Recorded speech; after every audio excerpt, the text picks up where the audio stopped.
Hello one and all to Joe's Garden. Ooh, I've got a great show in store for us today and there's so much to do. Well, I don't know about you, but I am ecstatic. Think about the things we can grow in my wonderful garden and about all the different things people can do to make our own world a greener, prettier place. But first, what exactly do I grow in my garden? Well, I grow carrots. Ooh, cabbages, apples, pears, blueberries, blackberries, grapes, potatoes, peas. A whole lot of vegetables and fruit that are packed full of nutritious goodness. Carrots are my favourite because they improve your eyesight. Ever seen a rabbit wear glasses? No. That's because carrots are packed full of vitamin A, which are important for your eye health and helps you see in dim light. Yeah, glasses are for squares. I love my vegetables, Joe, so does this mean my eyesight's going to be good? Well, if what you say is true, Pekin, then yes, your eyesight is top notch. But, Joe, why should we grow vegetables? Why can't we just go to the shops and get it? Like, it's so much easier. Well, yes, it is easier, Pinky, but growing your own food could help the environment. What's an environment, Joe? The environment, Gray. The environment is a place you live or your surroundings. Also, growing your own food may encourage people to eat them more often, and that's very good because that means they'll be big and strong. That is good. So, how does growing your own food help the environment, Joe? Well, Gray, like I've said, commercial farming, which releases harmful chemicals into the air and water, as well as this soil here. Gardening is sustainable and provides only benefits for the environment. That and the vegetables you buy in the supermarket have to be trucked in. Many of them travel quite a few miles before they reach the store. Each of those trucks runs on gasoline and is responsible for releasing harmful gases into the atmosphere. By growing your own fruit and veg, you can help stop these gases being released. Ooh. That makes sense. Is there anything else we should know, Joe? Well, gardening is a form of exercise. Good exercise. Planting, weeding, digging and lifting.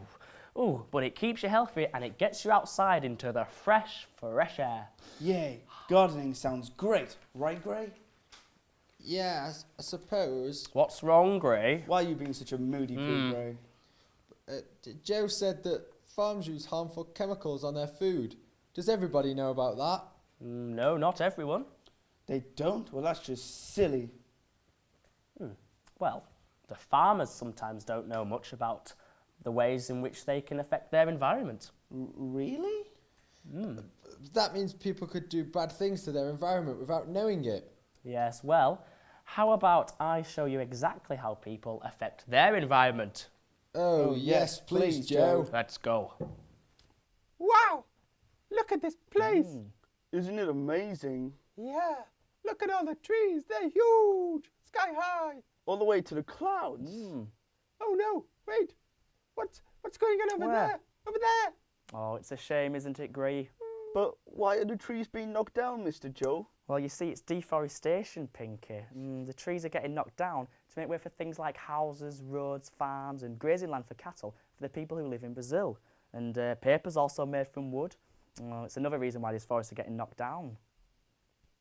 Well, isn't that a good thing?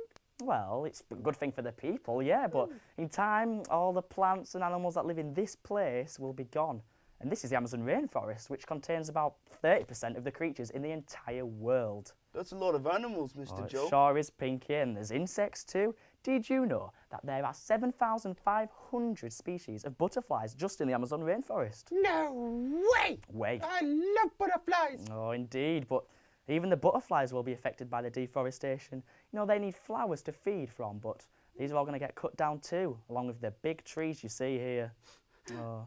This is awful. Oh, it is awful, Pinky, but don't worry. There are lots of groups of people who are very concerned about the welfare of the forest and other forests just like this one. They're called conservationists. What's the A what? conservation? What are you trying to say? Conservation. Ah, a conservationist, yes. It's a scientist, Gray, who protects the wildlife, and more people are being made aware about it, about the bad effects on deforestation too. So it's not all bad news. Ah. So how can we protect the forest, Mr. Joe? Oh, you see, Pinky, the way I see it is you can, let me think. Oh, well, you can stop using so much paper for a start, Grey. If you like drawing, you can use 2 sides of paper instead of just the one. I do use a lot of paper, Joe. Yes, I know. And whenever possible, you can leave your car at home. You can take the puppet mobile. You can take your bike. You can take the bus and public transport. You can help stop oil's impact on the environment by reducing your own gas and oil pollution. Because pollution is very bad for the rainforests. I like riding my bike. Well, I know you do, and that's great. Because planting a tree or making a donation to a charity is great too. It's very beneficial. Yay! But now we know what to do to help the people. Yes, we do, Grey. And Pinky, I've got to go, and you too, kids. But remember, do whatever it takes to defend the rainforests. Bye-bye! Bye! Okay, where to next? I'm going to do whatever I can now to save the forests. Me too. I want to plant lots and lots and lots of plants and get them to be as tall as those ones. Me too. I'm going to make my own rainforest in my back garden, Joe. Me too. Oh, come on now, you can't make a rainforest in your back garden. Why not? I could easily make it bigger than that one. What, the Amazon rainforest, which is about 2 million miles big? Oh, never mind then, Joe. Hey, Joe, what's that over there? Over where? Over there. The windmill. Yeah, it's pretty. What is it? Well, it's pretty and green. This is called a windmill. It has these blades here to catch the wind and make it turn around. Wow. Look what happens when I give it a cheeky blow. Oh, That's amazing, Joe. sure is amazing. Can you make a bigger one, Joe? That would be brilliant. Well, actually, come with me. Okay. Whoa! More trees! These ones look very different now. These aren't trees, you silly billies. But they're big and tall and just like the ones we've seen in the forests. Yes, they are big and tall, but these are wind turbines. They use wind to make electricity. But don't the power stations do that? Yeah, they make the big black clouds in the sky. Well, yes, but those are bad for the environment, Grey. Like the deforestation we talked about.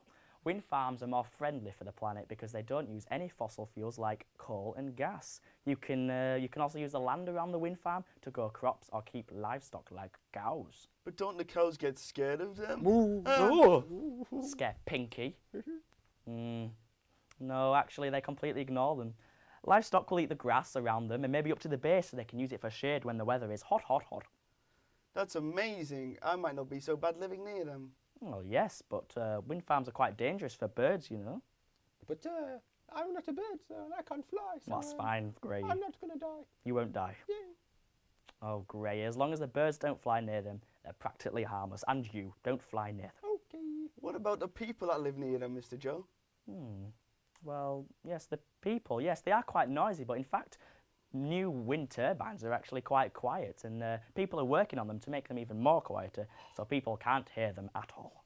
Good grief. Very good, It yes. seems like they're great for the environment, Mr. Joe. But won't people still not like them? Can't they build them where there aren't any people? Well, they can, so people don't really see them, because they can be built in the sea, where people can't see them. I know, I'm hilarious. Whoa! They must be really big then, Mr. Joe. Oh, of course, they're very big, yes. If they're on the sea, they must be able to go on for miles and miles. Yes, they do go on for quite a long time. I mean, the biggest offshore wind farm around the world is right here in the UK. The biggest in the world? Absolutely. It's called the Walney Wind Farm. Covers over 73 kilometres of fresh blue water. 73 kilometres? How big is that, Mr. Joe? So around 700 football pitches. Very big. So can't we just use the wind farms instead of power plants? Well, yes, but the wind farms take up a lot of room, Pinky, and they cost a lot to make. In fact, it costs as much power to make a single wind turbine as what it generates in the first few months. Well, that seems a bit pointless to me then, Mr. Joe. Well, yes, it is. It's in the long run. The wind turbines can create a huge amount of power over the years, so it's not that pointless. One turbine can power over 1,000 homes. Brilliant! I never really thought about my electricity before this. Oh, Grey, well, now you know, and you know how wind farms work. Now let's get going before we get in the way of the wind of what all these farms need.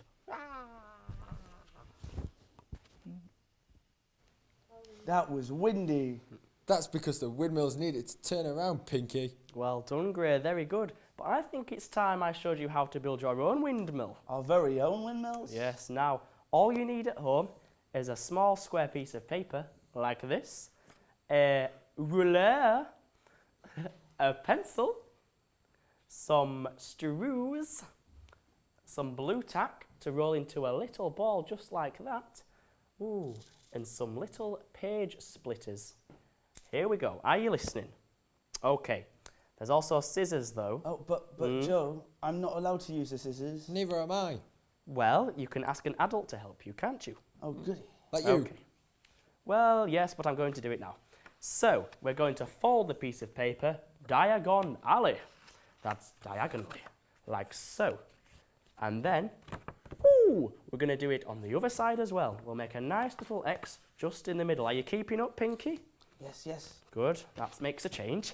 Okay, and then next we're going to get our cheeky little ruler and mark 4 centimetres each from the centre on each crease. Now I've got a cheeky little way to do it. If you put 4 in the centre, you can mark on with 0 and 8. And then we can do that on the same, just on the other side. There, 0 and 8. Ah, ha, ha. This looks complicated, Joe. Well, if you were listening, it wouldn't be complicated, would it, Gray? Okay. And now we're going to move on to the next step. Pinky, are you keeping up? Yes. Good, because it's the sharp scissor time, okay? It's okay. We'll be fine. We're going to cut from each corner to our 4 centimetre mark. Very nice. Can you see a windmill forming yet, Pinky? Yeah, you're really good at this, Joe. Well, I've had windmill experience before. 10 classes in making card windmills. Okay, now after we've done that little cutty bit, we're going to move on to making holes. This is when the little ball of blue tack comes in. And we're going to put it in the centre there. Are you okay, Pinky? Wow. And we're going to get our pencil. See, I'm struggling now. If we hold it on the back with our finger, we can turn it round and do a little hole there. And now 4 more holes are going to be introduced. They're going to be on each corner, there, there, there, and there. And when we've done that, this is formed. Looking better. Ooh, yes. And now, the next step. As you can see, we have 4 holes in each corner here. And each of these are going to join the middle hole, like so. So, if you're listening, everybody, corner there. Corner there. This bit does get a little bit tricky, but if you have some help, look Looks how too complicated oh, for me. Well, Looks too big for me. if we do it over and over, I'm sure you'll get it done. This is not big from the ones we saw earlier. Look how windmilly that looks. Now we're going to get a little split pin here, and we're going to pop it through the middle hole. And then when it goes through, it'll come out of the other side. Now you may be wondering, Pinky and Grey, something missing perhaps? The stem. The stem. The stem is needed on this. That's what it'll look like when you get your splitter in. The straws are taking action. Now, the straw will be used to put on it.